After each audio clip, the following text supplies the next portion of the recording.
Hi friends, welcome back to our channel. ఈరోజు మన కిచెన్లో మిక్సీలో వేసిన పిండితో కూడా ఇలా మెత్తగా కాటన్ లాగా సాఫ్ట్గా ఇడ్లీలను ఎలా చేయాలో చూపించబోతున్నానండి.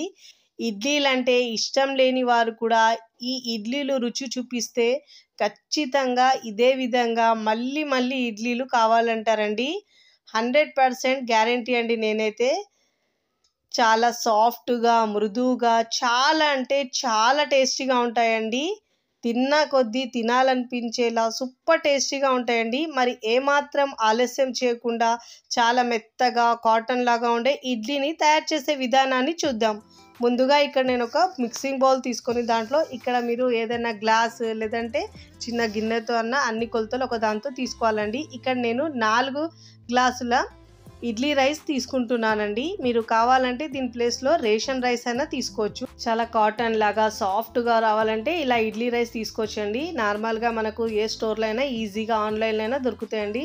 4 గ్లాసుల ఇడ్లీ రైస్ తీసుకుంటున్నానండి. అదే గ్లాస్తో 1 గ్లాసు మినపగుళ్ళు తీసుకోవాలండి. బద్ద మినపప్పు అయినా తీసుకోవచ్చు.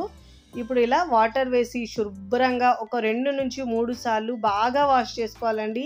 ఇలా బాగా వాష్ చేసుకొని ఆ వాటర్ మొత్తం తీసేసి మళ్ళీ దాంట్లో తిరిగి వాటర్ వేసుకొని ఒక 4 గంటల పాటు నానబెట్టుకోవాలండి. శుభ్రంగా వాష్ చేసుకోవాలండి.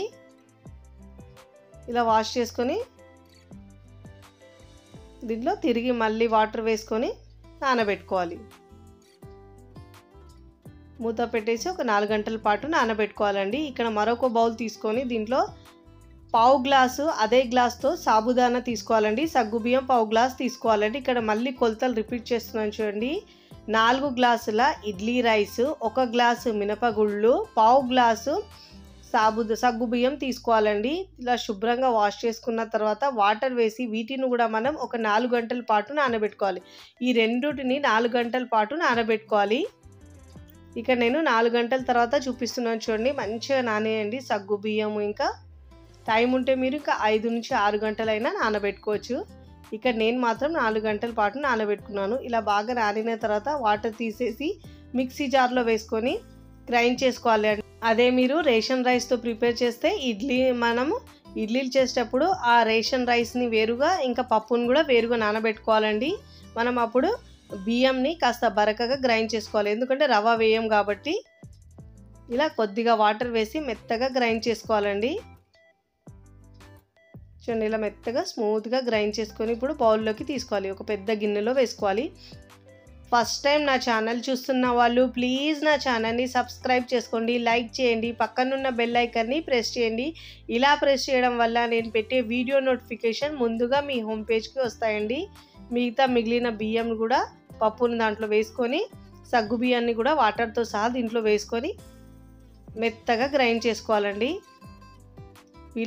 వీలైనంత వరకు మెత్తగా గ్రైండ్ చేసుకొని అదే గిన్నెలోకి తీసుకోవాలి. మళ్ళీ గ్రైండ్ చేసుకున్న తర్వాత ఇలా గ్రైండ్ చేసుకొని తీసుకున్న తర్వాత ఇలా పిండిని బాగా క్లీన్ చేసుకొని తీసుకోవాలండి. ఇప్పుడు ఇలా బాగా క్లీన్ చేసి తీసుకున్న తర్వాత మనం పిండిని స్పూన్తో మిక్స్ చేసుకోవద్దు.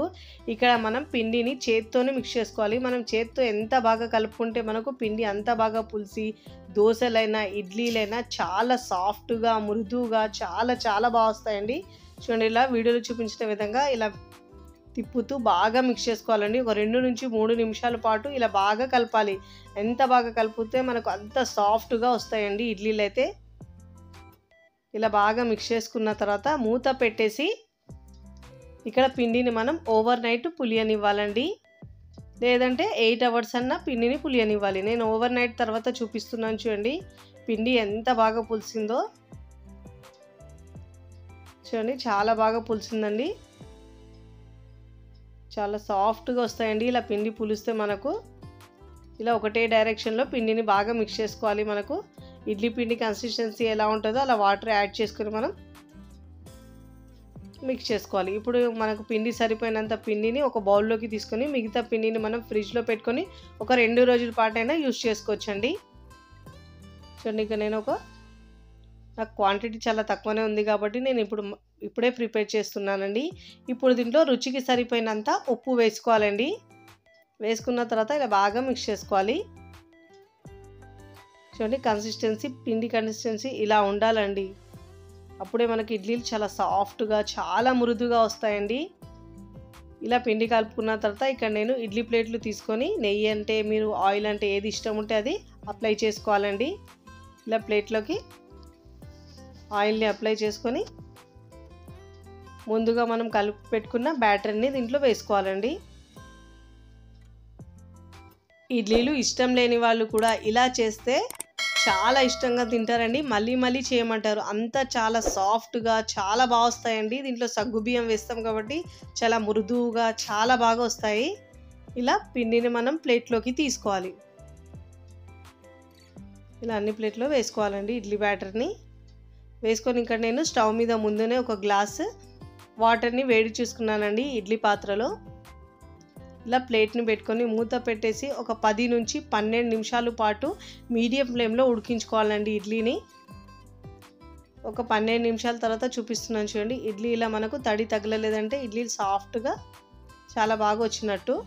ఇప్పుడు మనం ఒక 2 నిమిషాల తర్వాత మనము ఈ ప్లేట్లో నుంచి ఇడ్లీని డిమోల్ చేసుకోవాలండి. చూడండి ఇలా మనం వాటర్లో స్పూన్ని డిప్ చేసుకొని ఇలా తీస్తే మనకు ఇడ్లీలు చాలా బాగా వస్తాయండి. చూడండి ఇలా ఇడ్లీని మనం ప్లేట్లోకి తీసుకోవాలి. చూడండి ఎంత సాఫ్ట్గా వచ్చినాయో, చాలా మృదువుగా చాలా సాఫ్ట్గా ఉంటాయండి. ఇడ్లీలు అయితే చాలా మెత్తగా వస్తాయి. ఇక్కడ చూడండి తుంచి చూపిస్తున్నాను చూడండి ఎంత సాఫ్ట్గా వచ్చినాయో, చాలా సాఫ్ట్గా ఉంటాయండి. ఇప్పుడు ప్లేట్లోకి తీసుకోవాలి, సర్వింగ్ ప్లేట్లోకి. చాలా టేస్టీగా ఉంటుందండి. మీకు నచ్చిన చట్నీతో మీరు సర్వ్ చేసుకోవచ్చండి. నేనైతే ఇక్కడ సాంబార్తో సర్వ్ చేస్తున్నానండి. ఇక్కడ నేను చాలా టేస్టీగా ఉంటుందండి. సాంబార్తో తీసుకుంటే కూడా సూపర్ టేస్టీగా ఉంటుందండి. ఇలా చేసుకుంటే మళ్ళీ మళ్ళీ చేయమంటారండి. అంత రుచికరంగా చాలా టేస్టీగా ఉంటాయండి.